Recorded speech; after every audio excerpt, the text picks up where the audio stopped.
Hermanos, el Señor les bendiga. Buenas noches. En este martes 9 de julio de este 2024.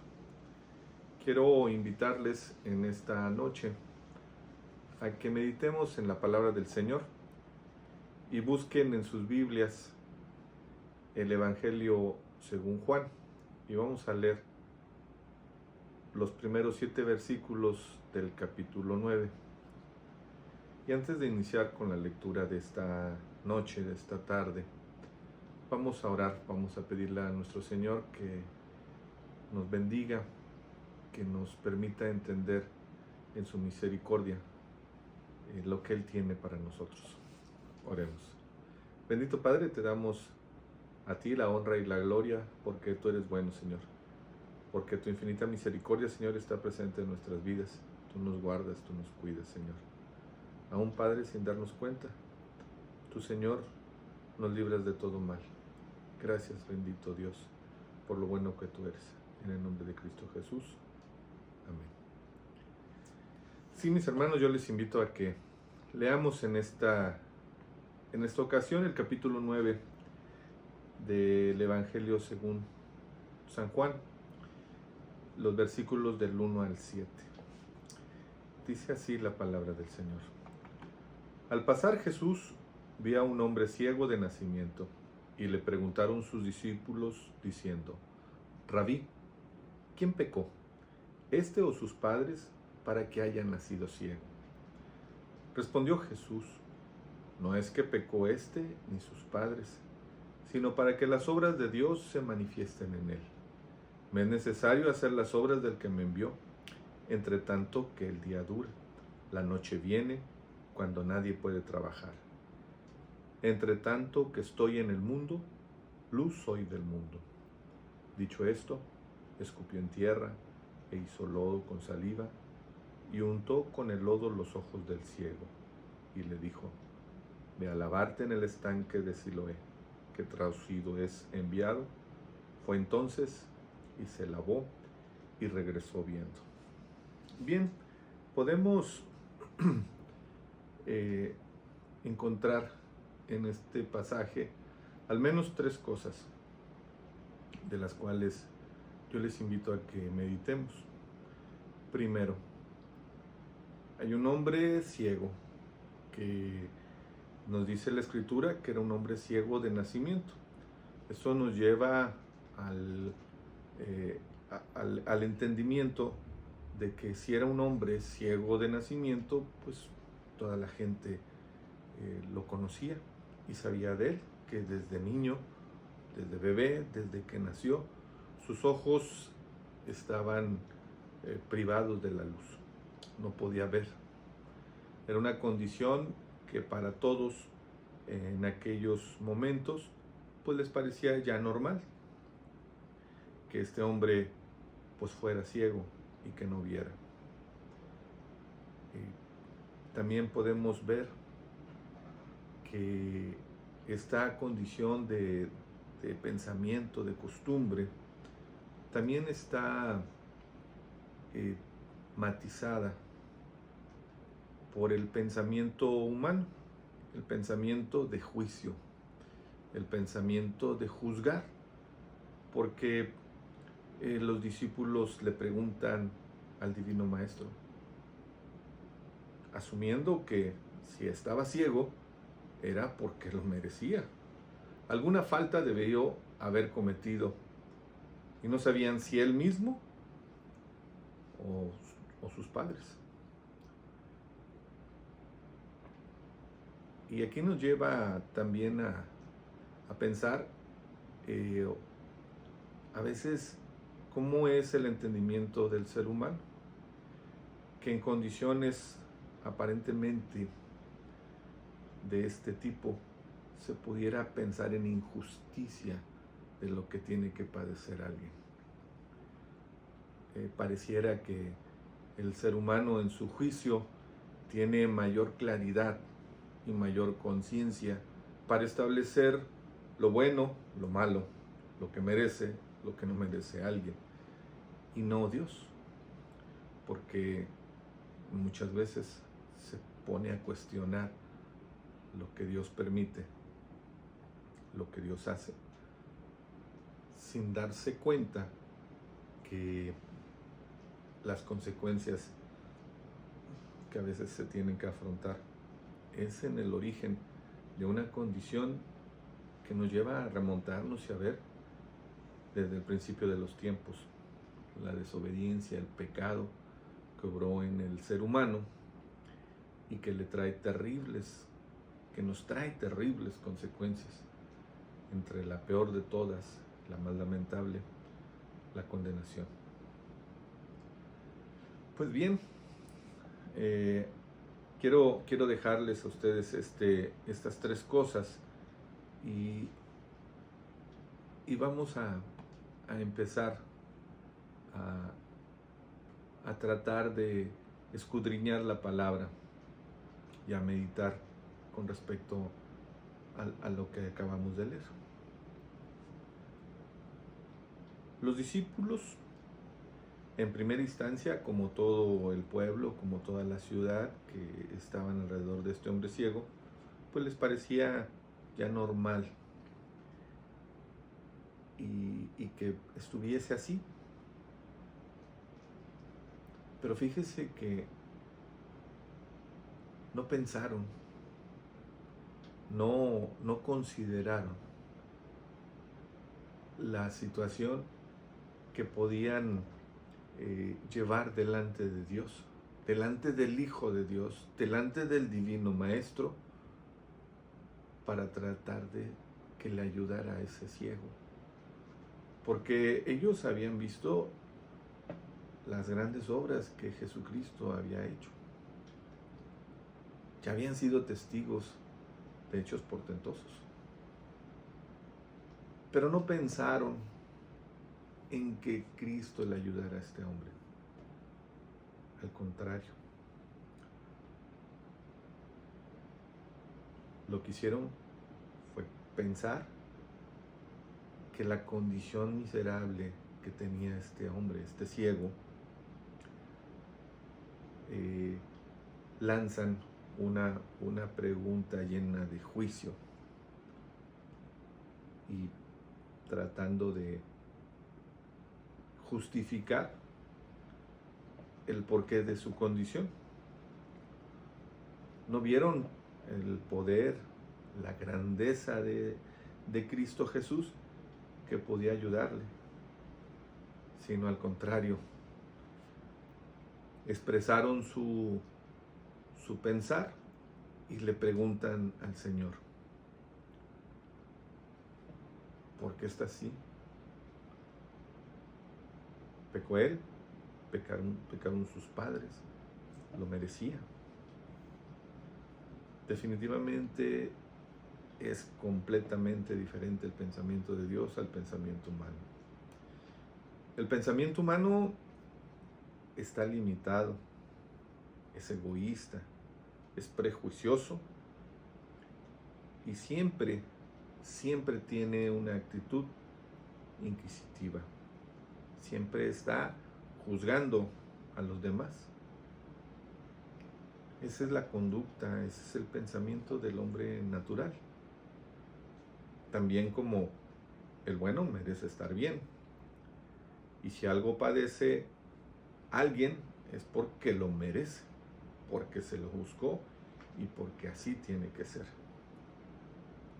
Es cierto que en algunas ocasiones nos toca enfrentar las consecuencias de decisiones equivocadas, pero también es cierto que en algunas ocasiones tenemos que enfrentar dificultades, pruebas, cuestas arriba, sin que esto sea así. Y también hay quien vive haciendo mal y aparente vive una vida de plenitud, pero quiero decir que esta plenitud es solamente material y puede tener una paz que proporciona las cuestiones materiales.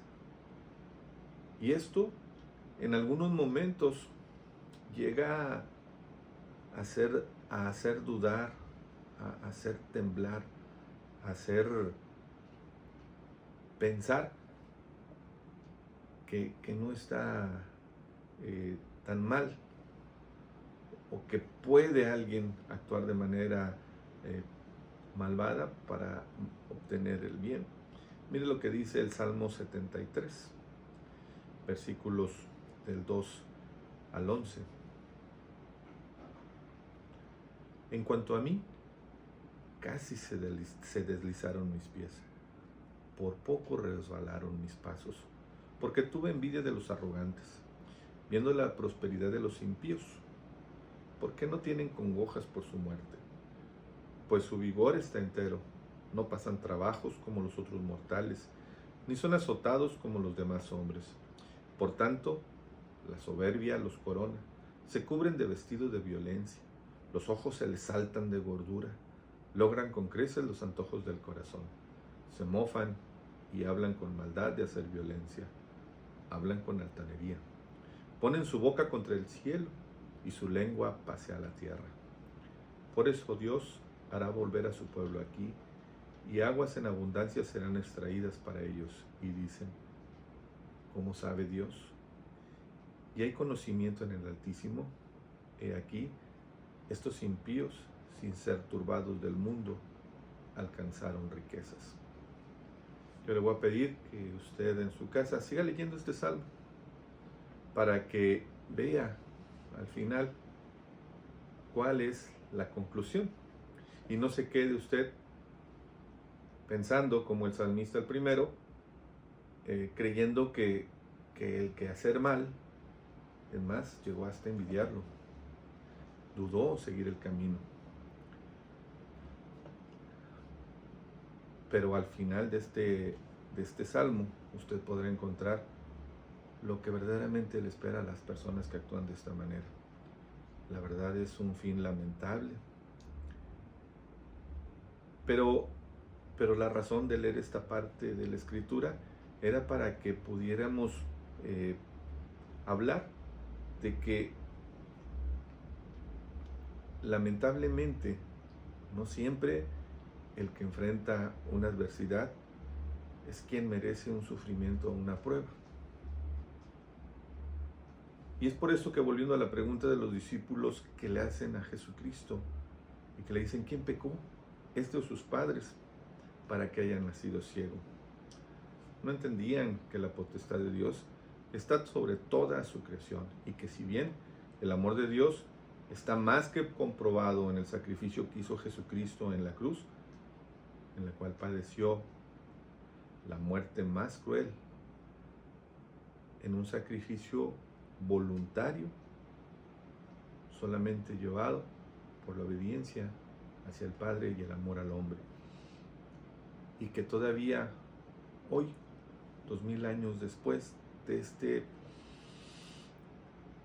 sacrificio de nuestro Señor Jesucristo,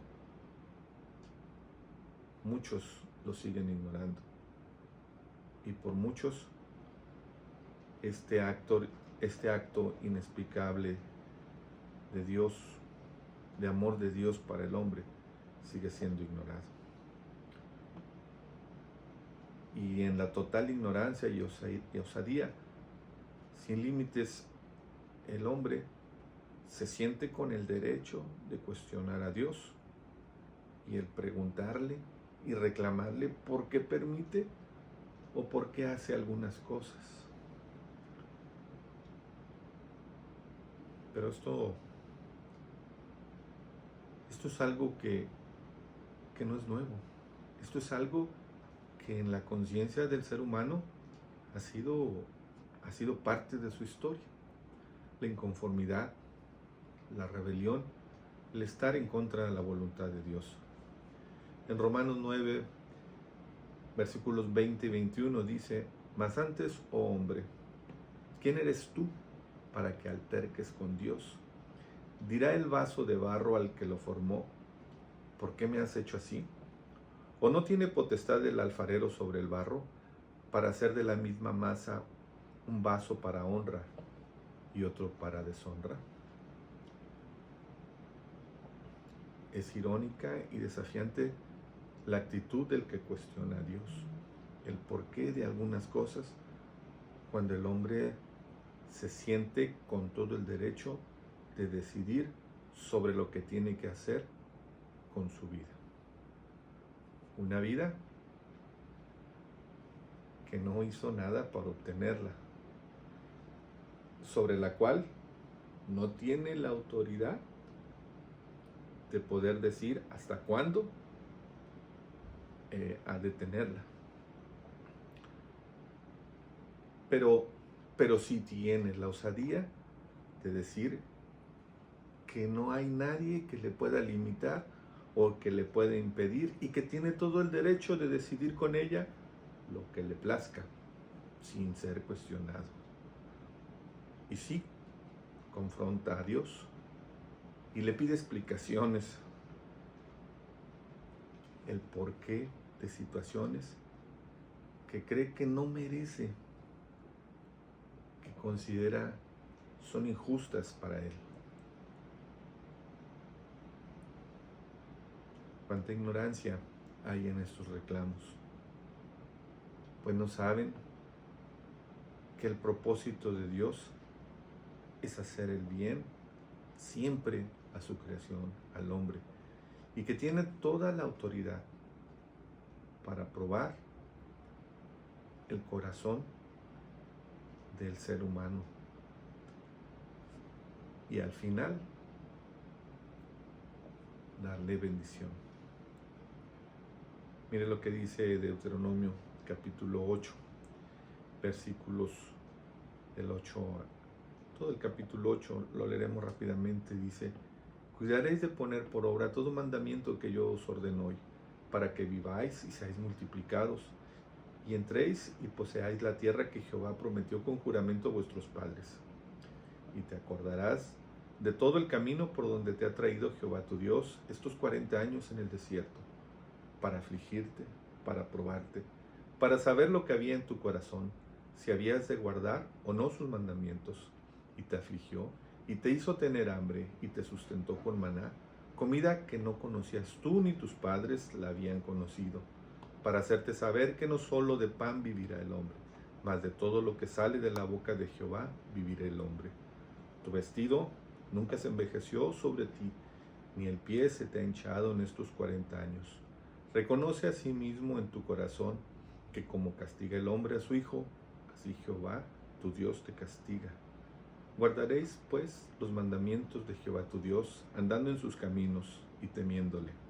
Porque Jehová tu Dios te introduce en la buena tierra, tierra de arroyos, de aguas, de fuente y de manantiales, que brotan en vegas y montes, tierra de trigo y cebada, de vides, higueras y granados, tierra de olivos, de aceite y de miel, tierra en la cual no comerás el pan con escasez, ni te faltará nada en ella, tierra cuyas piedras son hierro, y de cuyos montes sacarás cobre, y comerás y te saciarás, y bendecirás a Jehová tu Dios por la buena tierra que te habrá dado. Cuídate de no olvidarte de Jehová tu Dios, para cumplir sus mandamientos, sus decretos y sus estatutos que yo te ordeno hoy. No suceda que comas y te sacies y edifiques buenas casas en que habites, y tus vacas y tus ovejas aumenten, y la plata y el oro se te multipliquen, y todo lo que tuvieres se aumente, y se enorgullezca tu corazón, y te olvides de Jehová tu Dios, que te sacó de la tierra de Egipto, de casa de servidumbre, que te hizo caminar por un desierto grande y espantoso, lleno de serpientes ardientes y de escorpiones, y de sed donde no había agua. Y él te sacó agua de la roca del pedernal, que te sustentó con maná en el desierto, comida que tus padres no habían conocido. Escucha bien, afligiéndote y probándote, para la postre hacerte bien. Todo lo que pudieras enfrentar sin tener razón, sin tener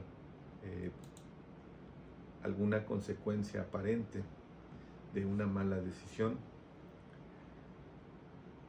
y que Dios te ponga en prueba, es para al final bendecirte, favorecerte, darte prosperidad. Esto es lo que el hombre natural ignora. Esto es lo que la gente no entiende. ¿Cuál es la causa por la cual nuestro cuerpo se duele, o porque aquel hombre nació ciego, o porque hay quienes tienen enfermedad? Y cuestionan y reclaman a Dios. Y quedan en desconocimiento de por qué algunos padecimientos se tienen sin alguna causa justificada. Pues en su entendimiento, que por la ausencia del Espíritu Santo está entenebrecido, piensa que todo lo merece y todo debe de estar bien y a su disposición. Ignoran que el pecado es el origen de todo el mal y todo el sufrimiento del hombre, y en sus más graves consecuencias es el motivo de su condenación a un castigo por todas las edades. Sí, mis hermanos, sí, amigos que nos escuchan, las consecuencias de algunas enfermedades, de algunos padecimientos que parecieran injustos, son producto del pecado, del cual somos nosotros origen en nuestra naturaleza, del principio, de aquella desobediencia, de aquella consecuencia en la cual decidieron desobedecer a Dios. Dice en Romanos capítulo 5, por tanto como el pecado entró en el mundo por un hombre, y por el pecado la muerte, así la muerte pasó a todos los hombres, por cuanto todos pecaron. Así es. Esta consecuencia, este sufrimiento, este padecer, a veces inexplicable, es producto de esta condición en la cual el ser humano cayó, y que ahora tenemos que enfrentar, y tenemos que darnos cuenta que no somos perfectos, que no somos invulnerables, que no somos sobre todas las cosas, porque uno solo es el que tiene el poder, porque uno solo es el que tiene toda la autoridad sobre todas las cosas, y ese es Dios. Nosotros debemos de entender nuestra condición vulnerable, pequeña, nuestra condición miserable de pecado, de condena, de muerte. Y los discípulos, en el cuestionamiento que le hicieron al Señor, no podían entender que el amor de Dios no estaba limitado ni condicionado solamente a la conducta del hombre, y que no por esa causa, por el pecado, Dios había dejado de amarnos. Por supuesto que no. El amor de Dios está sobre todas esas condiciones, pues mandó a su Hijo para salvarnos. Dice en Juan 3:16 al 19, porque de tal manera amó Dios al mundo que ha dado su Hijo unigénito, para que todo aquel que en él cree no se pierda, mas tenga vida eterna. Escuche bien, porque no envió Dios a su Hijo al mundo para condenar al mundo, sino para que el mundo sea salvo por él. El que en él cree no es condenado, pero el que no cree ya ha sido condenado, porque no ha creído en el nombre del unigénito Hijo de Dios. Y esta es la condenación, que la luz vino al mundo, y los hombres amaron más las tinieblas que la luz, porque sus obras eran malas. Y es que Dios ama tanto a su creación, que aun siendo enemigos de él, mandó a su Hijo. Sabía que le despreciarían, que se burlarían de él. Sabía también el Señor que aún después de ese sacrificio de nuestro Señor Jesús, ahora en estos tiempos, muchos ignorarían y rechazarían aquel sacrificio de Cristo Jesús que hizo por salvarnos, y le dan la espalda e ignoran su mensaje. Dios tiene toda potestad y no la usa para aprovecharse del hombre, sino lo que quiere es que la humanidad de manera voluntaria le acepte y le reconozca como su Salvador y se presente en humildad delante de Él. Muchos dirán, sí, Dios pide que te humilles delante de Él. Y eso es un sacrificio que pareciera demasiado contra la dignidad del ser humano. Pero se olvidan de que Dios no nos pide nada que Él no haya hecho primero por nosotros. Nos pide que le amemos y Él nos amó primero. Nos amó a tal grado, de tal manera, sin ninguna restricción, que entregó a su Hijo para salvarnos. Nos pide que nos humillemos delante de Él y Él se humilló primero, dejando su gloria y su majestad para tomar forma de hombre y sentir en su propia carne lo mismo que nosotros sentimos. En el Salmo 113, versículos 5 y 6 dice, ¿quién como Jehová nuestro Dios, que se sienta en las alturas, que se humilla a mirar en el cielo y en la tierra? Jesús le respondió a sus discípulos, no es que pecó ni sus padres, sino para que las obras de Dios se manifiesten en él. Me es necesario hacer las obras del que me envió, entre tanto que el día dura. La noche viene cuando nadie puede trabajar. Entre tanto que estoy en el mundo, luz soy del mundo. Nada hay que nos pida a Dios que no haya hecho antes por nosotros. La diferencia entre el pensamiento de Dios y el del hombre es que Dios nos busca y nos prueba para bendecirnos al final y darnos vida y salvación. Todas las obras que vino a hacer Cristo fue para que alcanzáramos salvación. Y no lo detuvo. Al Señor, que no le hayan pedido sus discípulos, ayuda a este hombre, sánalo, hazle ver, sino que Él, en su buena voluntad, en su gracia y en su misericordia, le mandó que fuese a lavarse sus ojos después de haberle aplicado aquel lodo que hizo con su propia saliva. Y aquel hombre volvió a ver. Y aquel hombre pudo verle y pudo tener luz en sus ojos. Y así como ese hombre pudo ver, es necesario que también quien no le conoce al Señor pueda ver y pueda recuperar la conciencia para darse cuenta que el amor de Dios está allí y que nos ama y que quiere salvarnos. Cristo Jesús hizo muchas cosas.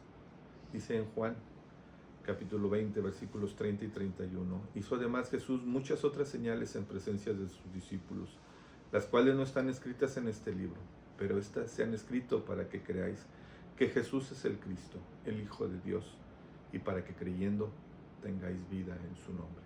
Dios quiera que encuentres en Cristo Jesús la vida. Dios te bendiga.